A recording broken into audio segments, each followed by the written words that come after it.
Assalamualaikum warahmatullahi wabarakatuh. Sampai paham Ustazah, saya kemungkinan haid pada 10 malam terakhir. Jadi saya itu berarti nggak bisa mendapatkan malam Lailatul Qadar seperti ibadahnya orang normal. Oke, sebelum aku jawab tentang amalan haid di malam Lailatul Qadar, buat teman-teman yang belum paham, aku jelaskan dulu tentang amalan 10 malam terakhir. Jadi 10 malam terakhir diantaranya malam ganjil itu adalah malam Lailatul Qadar. 21, 23, 24, 25, 27, 29.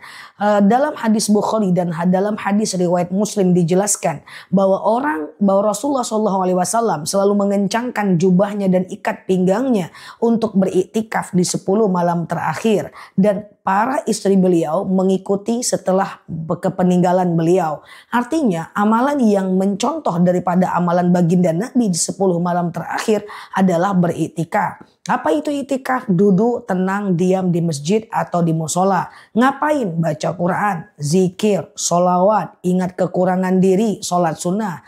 Baca Quran, zikir, solawat, ingat kekurangan diri, sholat sunnah. Nah, ini adalah aktivitas iktikaf. Dan dalam hadis riwayat Bukhari dijelaskan bahwa jangan keluar masjid melainkan ada keperluan mendesak. Nggak harus sampai pagi, 1 jam, 2 jam, 3 jam boleh.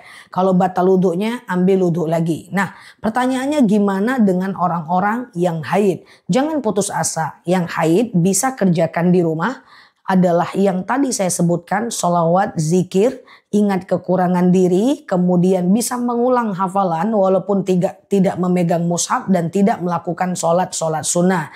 Lakukan aja di rumah, toh Allah merahasiakan siapa saja orang yang mendapatkan malam Lailatul Qadar. Memang tidak dapat pahala itikaf, tetapi insya Allah dengan niat kita sudah pengen beritikaf, padahal kita haid, itu Allah anggap sebagai satu pahala itikaf. Semoga aja. Ini terbukti ketika Aisyah pergi bersama Rasulullah pergi haji, lalu Aisyah haid, maka Aisyah menangis dan bersedih seperti mbak ini.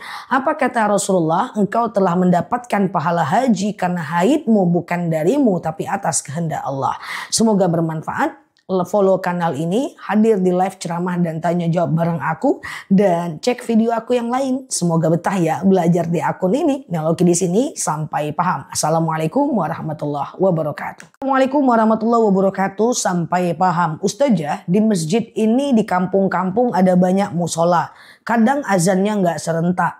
Nunggu selesai azan semua musola dulu atau boleh sholat setelah satu azan pertama aja di musola kita? Oke, teman-teman jawab satu azan saja, lalu kemudian teman-teman boleh sholat. Karena satu azan itu udah menentukan masuknya waktu sholat. Ada baiknya azannya dijawab dulu. Setelah dijawab baru teman-teman melakukan qobliyah di rumah maupun di masjid ya. Jadi udah selesai azan di satu masjid itu udah bisa melakukan sholat. Nanti masjid yang lainnya kalau kita lagi sholat boleh untuk teman-teman fokus aja ke sholatnya.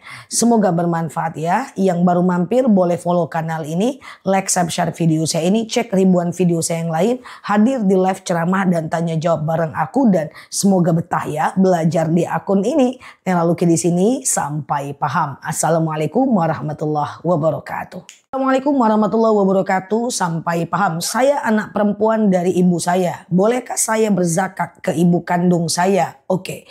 Teman-teman, zakat mal maupun zakat fitrah tidak bisa kepada ibu atau anak kandung kita. Gak bisa. Ke atas dan ke bawah gak bisa. Zakat itu keluar. Baik dia fakir maupun miskin. Fakir adalah orang yang tidak bekerja. Miskin bekerja tapi gak cukup uangnya. Atau kepada mu'alaf, orang yang masuk ke dalam agama Islam. Bahkan anak yatim tidak termasuk orang yang boleh kita zakati. Kalau mau zakat ke anak yatim, lihat emaknya aja. Jika emaknya miskin, maka boleh zakat kepada emaknya. Cukup jelas ya. Jadi nggak boleh zakat ke orang tua, ke anak kandung sendiri. Nggak boleh. Semoga bermanfaat. Cek ribuan video aku yang lain. Hampir semua isi hati dan pertanyaan teman-teman sebenarnya sudah ada di video sebelumnya. Nggak masalah, kita belajar terus sesuai janji aku sampai paham. Ikuti ceramah, live dan tanya jawab aku, dan sehat selalu semua di sana. Semoga betah belajar di akun ini. Lalu di sini sampai paham. Assalamualaikum warahmatullahi wabarakatuh.